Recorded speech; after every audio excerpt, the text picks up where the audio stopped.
Hi, everybody. I'm Patty Jackson. I'm your auntie of pop culture. I go by the nickname Ginger. It's not cute, not knowing. Let's get ready for the Friday. We start off with a hug. So glad to have you along, and there's a lot going on. If you're a fan of the HBO Larry David show, Curb Your Enthusiasm, I love that show. It's been renewed. It's coming back for an 11th season. Dr. Dre, we know him from NWA. He made so much money off the Beats headphones. You may have seen Straight Outta Compton. Dr. Dre is no stranger to controversy, but it appeared that he had this very stable marriage. He and his wife of 24 years are splitting. She is citing irreconcilable differences. They have 2 adult kids. There was no prenup, and Dr. Dre was worth $800 million. His wife stands to get $480 million, which would leave him with $320 million. Well, why is she getting so much? Houseway, because Dr. Dre has the potential to always make money, millions of dollars worth of money, whereas she never worked. She was just the wife of Dr. Dre, so she would get more, but no prenup, which is why she could possibly get like 60% chunk of his estate. Now, this is surprising, and this is what they're not talking about. Dr. Dre is sick. You leave your husband when he's sick? He's sick. They're saying that he's his health, he's having some health challenges. But for his wife to cite irreconcilable differences at a time that he is sick, it just really makes you say, what is going on with Essence Magazine? Some current staff members there have made some shocking charges. Essence Magazine, the latest edition, has Billy Porter on the cover. It's only published twice a year. It costs $8. Yes, that sticker price is on there. Essence price, such a fixture in the Black community. You knew Essence Magazine. Times have changed, and print media is really suffering, and a lot of people are not into magazines. I'm still a holdout. I still love magazines, and I've been buying it. The people who put this out, they're saying that there's a big problem with the leaders of Essence, and they all need to step down. Essence is now Black owned. It's no longer owned by Time Warner, which at the time was headed up by a Black man. This is Black owned, so a lot of people were just very excited. But they're saying that the leader of Essence is known for sleeping with the female staff members. They have mentioned sexual intimidation. They have mentioned workplace bullying, not being paid what they're worth, how good people have just left Essence Magazine. The leader of Essence, his wife is in charge of HR. Can't run to her. Is a company that's supposed to be in the best interest for Black women mistreating Black women? Are these disgruntled women? To me, Essence Magazine has not been the same since Susan Taylor, and that's been 20 years ago?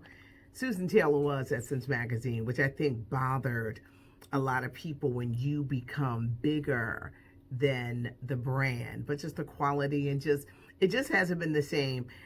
I love magazines, so I'd still been supporting it and couldn't believe that this issue that I bought, Billy Porter on the cover, it was $8. The magazine is only published 6 times a year, and it's thinner. Print media is taking a hit.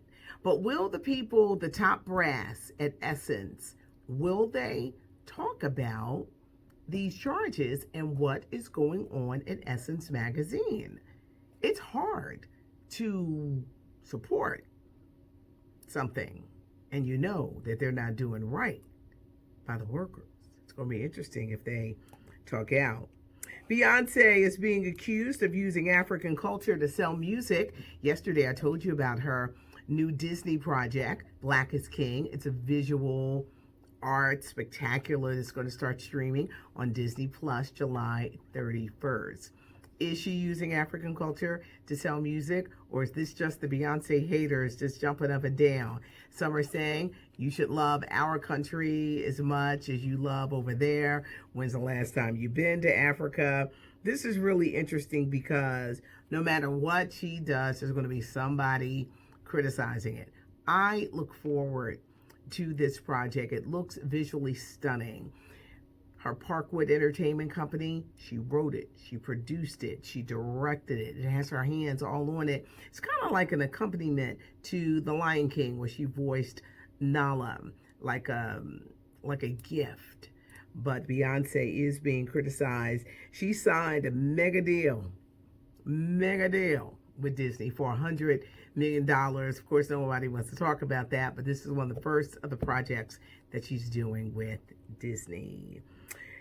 Michael Jordan's documentary, The Last Dance. If you missed it, if you heard it, it's excellent. It starts streaming on Netflix July 19th. I had a lot of notes here.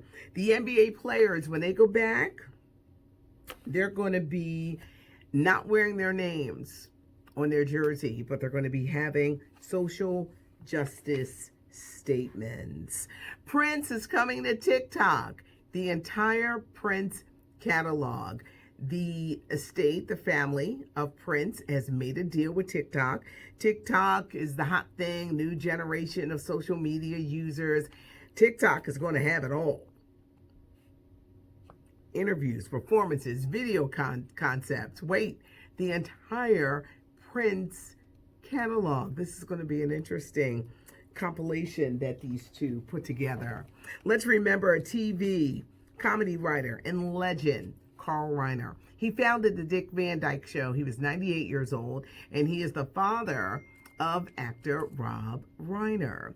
He also did movies, Oh God, with George Burns, The Jerk, Steve Martin. He was in all of those Ocean 11 movies, and he was doing some acting and voiceovers and things like that, but he was a comedy legend, a writing genius when you just think about how great the Dick Van Dyke Show was back in the day. Carl Reiner, who passed away at the age of 98. The legendary Lena Horne, had she had lived, she would have been 104. Singer, activist, actress, beauty, part of the history, but she was born on this date of June 30th. Sunny Hostin of The View, the Afro-Latina from the Bronx, is writing a book. The 51-year-old talks about growing up, she says, in different worlds, her journey from being into law, journalist, and now one of the panelists on The View. I Am These Truths is coming out September 27th. Identity, justice, and everything in between. I think her story is going to be fascinating. She's really good, and she really holds her own on The View. A couple of weeks ago, she was embroiled in a scandal where ABC News had to put on leave one of their executives. Barbara Fadida was known, they said, for making racist remarks. She referred to Sunny Hostin as a low-rent talent. When Robin Roberts, Good Morning America, went for a raise, she reportedly said she should be lucky she ain't picking cotton. ABC has had to deal with various lawsuits regarding this woman and that she really had it out for minorities. This is going to be interesting what ABC does. Will they bring her back? Will they just show her the door permanently? But Sunny Hostin was very upset about this. But her story, I Am These Truths, she's written an autobiography and can't wait. I'm hoping I get a chance to interview her, but the book comes out in September. Hamilton fans, it starts streaming. The musical has been made into a movie. It starts streaming Friday, Disney Plus. The cast has been reunited, the original cast 2016. They've come together. It's going to accompany Hamilton the musical movie. And they're going to talk about the legacy of what Hamilton left. Woo! A lot going on. A lot going on. But Essence Magazine, I hope they speak up on it. I hope they speak up on it. Like, what is really going on at Essence Magazine? We already don't have Ebony. We don't have Jet. I wonder what Susan Taylor is saying.